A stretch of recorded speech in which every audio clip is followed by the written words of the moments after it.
Right, a quick video on the guitar jig I built. I was looking at StewMac guitar neck jigs. I mean, like 300 and so much, 320, 330 quid they are on the website. Then you've got your postage on top, which is going to be 80 quid, 90 quid. Then you've got your customs import tax, which will take you well over 500 quid. I thought, not paying that. So I looked for some plans online and I found some Matt Vinson built one of his own. So I got the plans and I built my own.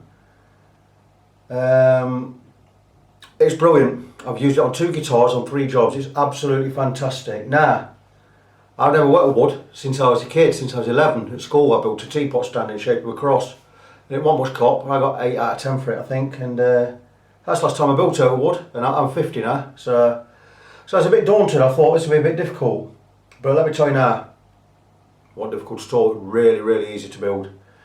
So you don't really need any skills. You just got to have a brain. If you can look at some plans, see how it works and work it out, take your time, you'll build this really easily. So what I'm going to do, instead of prattling on here, I'm going to move the camera, I'm going to put it in a different position, and I'm going to show you the jig, and I'm going to show you how I built it and what measurements I used. So I'll get back to you in a moment. Right, back again. This is the jig I built, and really easy to build. This is a piece of 4x2.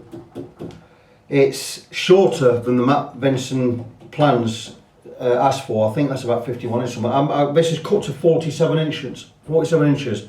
There's a reason why, but I'll tell you that in a minute. We've got the board on top, which is a piece of MDF. It's 1 inch thick MDF. Now, I was going to get solid wood, but it's too expensive.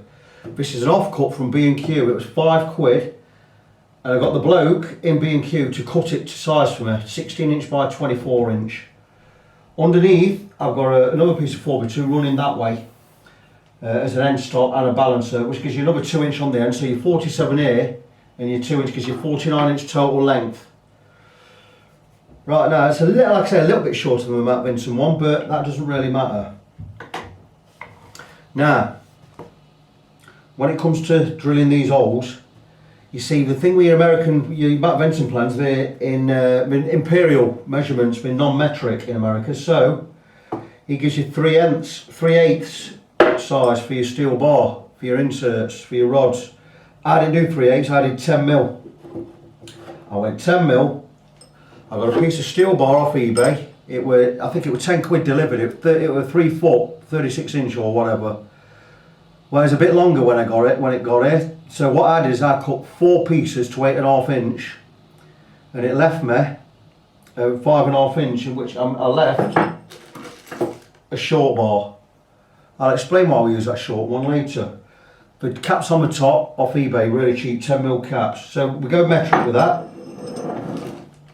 Now, when it comes to these jobbies, these feet, these are basically furniture feet.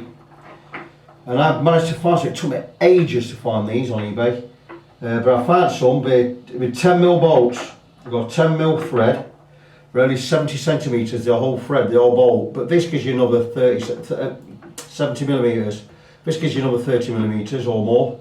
So you've got plenty of height there. They were only about 6-7 quid delivered for all 4 there. Now, how I fit these is, I fitted them with threaded inserts. So these job is, what you do is, you drill a 12mm hole, you screw this in, and you tighten it up with a 10mm Allen key, and it gives you a 10mm thread. They're absolutely brilliant. So that's what these are in. I'm going to insert more of these so I can move these about. Now, here, you can't see it yet, but imagine, so where I put my dials in. Not my dials, where I put these knobs in and the screw in. I do that again on a threaded insert. These are smaller. These go in here. That's them. They're for a 6mm thread, they're about 20mm. What you do is drill an inch hole in your beam for all 4 rods. Do these holes first before you do the ones for the rods. I'll tell you why you do that. Because once you've done these, put your inserts in. When you come to drill for your rods, you're going to drill through the wood. You're also going to drill through the end of this. It's not going to give you no kickback.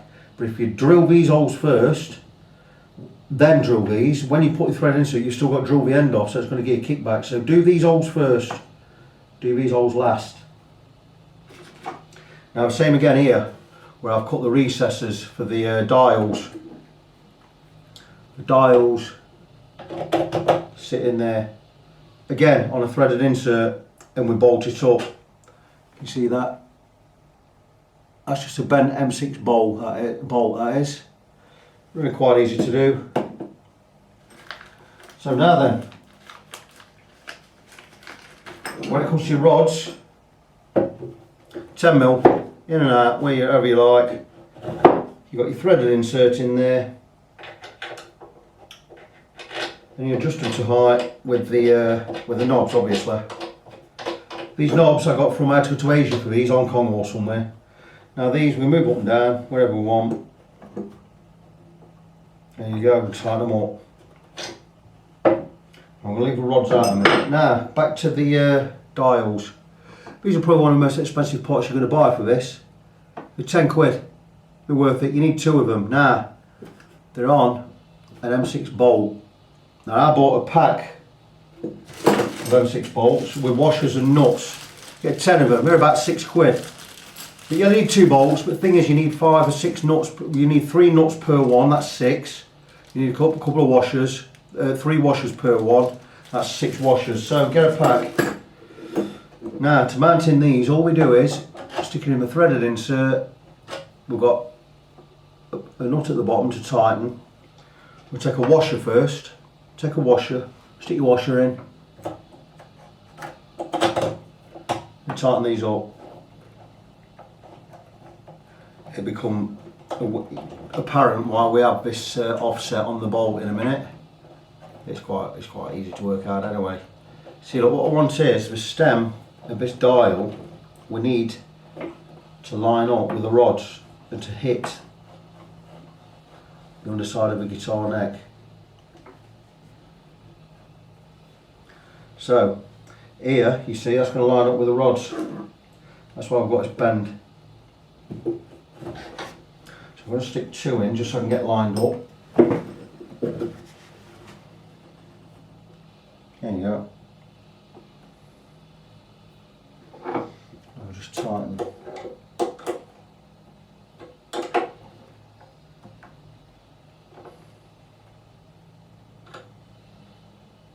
She's in there. We'll do the same again up here.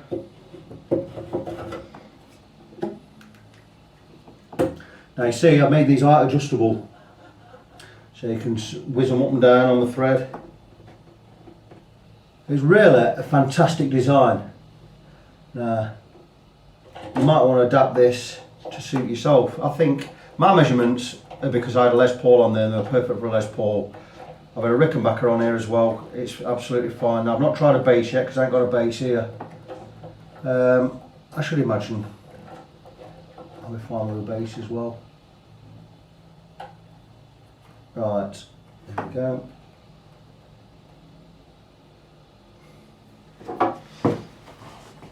That's where it needs to be anyway. Now, like I say, I never worked with wood since I was a kid. I was 11. I had to go and buy, I spent loads of money on tools, I had to go and buy a router to do this. Now, it's really quite easy to do that. You just got a common sense, get the right bits, find out how to make yourself a template, which is what I did. I mean, I just took a piece of scrap hardboard and made that to cut these recesses.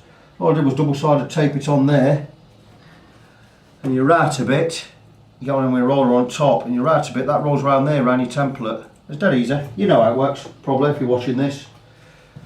So that was that. So, all in all, it's a very easy build. I'm going to stick these rods in while we're here, just show you how it goes on. You can see how it works, you're going to get the idea. I always leave this one just overlapping my bench so I can put this down more if I want, because you're going to get an headstock. Chances are you're going to get an headstock, it's going to bend down, so you need this a bit lower.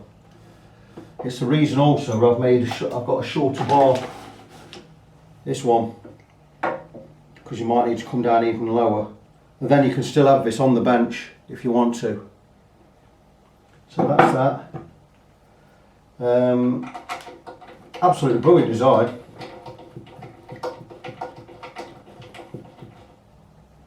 When I get to it, I'll move the camera around in a bit and I'll show you with the guitar on. And I'll also show you with an inverted guitar. For say for instance, I'm going to work on the headstock, the underside. If I'm going to fill in some holes or something, I'll remove all this paraphernalia, bar the M1. I'll have a short one in the end and I'll have the guitar upside down. And I'll support it just here and I'll have it tied down. I can show you more of that later. So yeah, that's it. Now these are all adjustable up and down. Now you see I've set these, we're all a little bit, it's not exactly, we're not in line or anything. This is because it was set up for a Les Paul. That's why it's the way it is, a bit skew width. I'm going to just come up a little bit. That's why these are laid out as they are. Now, I decided I didn't want to put a piece of wood or a piece of cork on there and have it straight on the guitar. I decided I was going to build or have another piece of wood in there. So I got myself a piece of plywood. This is 10mm plywood covered in a piece of felt and then covered in tape. Now this, you see, you're going to get this where you want it and you can level it up and down on these exactly where you want. I've got it balanced. Your guitar's going to sit on there beautiful. You're not going to get no wobble.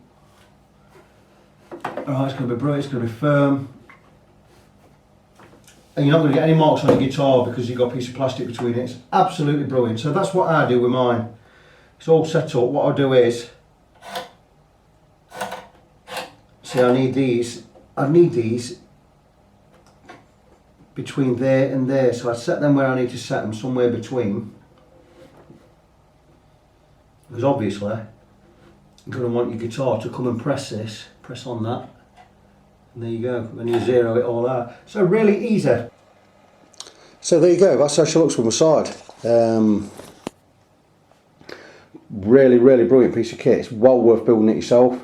Very easy to build. I've got no woodworking skills whatsoever, and I built it myself in a day. So let's go and have a look in now. Now these, you see, up and down. We'll get your level sorted out. I can move these up and down anyway. There's the knobs. You see the threaded inserts there. And again, threaded inserts here. We'll put a washer there. I'll show you from this angle. So you see, really simple design. Very easy to build. If you've got the time, I'd definitely say build one. Brilliant piece of kit. Right, let's put the light on in the house now. It's like 3 o'clock in the afternoon. It's pissing it down outside. That means it's raining, by the way, to any non-English speaking people. So there you go. That's how we set it up with the guitar on it. Now, because it's a Les Paul, the necks are always angled, so let's put the board on at an angle. But look at that, see, I've got a balance in the middle so I can move it up or down without it catching the edge. We're beautiful on there. What I tend to do is I get it strapped on the body. These are regular tie straps. I'll put a link to that, posted it on Facebook for them. But what you have to do with these, you have to alter them because they're so long. You have to, I don't know if you can see here, see underneath there, I cut them and super glued them. Made them a lot shorter. A bit untidy, but I'm not going to worry about that. Now this strap here, this is just a pull tie, it just goes on a clasp. That will be on an eye bolt eventually, when I've drilled one in there, when I've routed the hole for it and drilled an hole for it. Then that will be adjustable up and down. And this will have a small jack underneath when I get that sorted out. I can work without it at the moment. So once I've got it all strapped on here, and I make sure they're going to go up and down, they go to zero, every zero out. Once it's all strapped in, then I bring these up. I'll bring that one up first to get it all level. When I set the zeros, we're going to move it nth now and again, and then I set these and lock them in place. So now my neck there, that's how I just strap it up, ready to work on. That neck is now ready to work on. I can remove the strings, work on that neck if I want to, work on the frets. Now I've actually already done that, so I'm going to move on to the next guitar I'm going to work on. I'm going to show you how to put a guitar on here, upside down. Back shortly. Back again with a different setup. This is how I'd set up to work on the back of a headstock, so I'm going to show you how I've done this. I'm going to walk around. Now, you can see here, but what I do on the edge of my board here, I'll put the edge of the neck and fingerboard, line that up there. I'll also line this final rod up with the end of the fretboard, so that's going to support it there, and I'll lock it in place, and I'll just put a strap in there just to hold it down. Now this is sturdy as anything,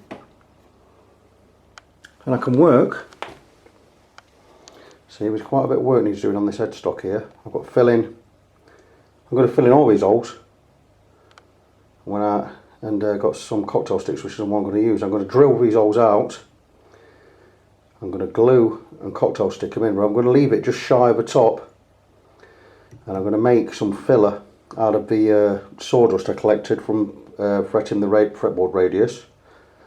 I'm going to make myself a filler using that and wood glue, and I'm going to fill all these tops just to make the colour more or less of what it should be. So I'll take a step back again. That's perfectly held in place. So I can go and do some work on the headstock. Also, this rod here, this is the short 5-inch one. So what I can do is I can move this up and down now.